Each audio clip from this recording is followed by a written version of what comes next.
Hi friends, మీకు తెలుసా ఈ ప్రపంచంలో అన్నిటికంటే స్పీడ్గా వెళ్ళేదేంటో? అయితే చూడండి ఫ్రెండ్స్, ఫాల్కాన్ గద్ద ఏదైతే ఉందో అది 389 కిలోమీటర్ల వేగంతో వెళ్తుంది. చీతా వచ్చేసి 110 కిలోమీటర్స్ వేగంతో వెళ్తుంది ఫ్రెండ్స్. అదేవిధంగా మనకు జింక్ వచ్చేసి 88 కిలోమీటర్ల వేగంతో వెళ్తుంది. హర్స్ వచ్చేసి మనకు 88 కిలోమీటర్ వేగంతో వెళ్తుంది. లయన్ అయితే 80 కిలోమీటర్ల వేగంతో వెళ్తుంది. అదేవిధంగా రాబిట్ అయితే మనకు 77 కిలోమీటర్స్ వేగంతో వెళ్తుంది. హైనా అయితే 60 కిలోమీటర్స్ వేగంతో వెళ్తుంది. అదేవిధంగా షార్క్ అయితే 50 కిలోమీటర్స్ వేగంతో వెళ్తుంది. అదే మనిషి అయింది అనుకోండి 44 కిలోమీటర్స్ వేగంతో వెళ్తుంది. టైగర్ అయితే నాకు తెలిసి 300 కిలోమీటర్స్ వేగంతో వెళ్తుంది అని నేను విన్నాను.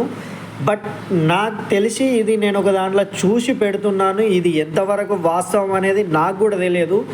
ఇది కరెక్టా ఫేకా అనేది మీకు తెలిస్తే కామెంట్ చేయండి. తెలియకపోతే నేను తెలుసుకుంటాను కదా.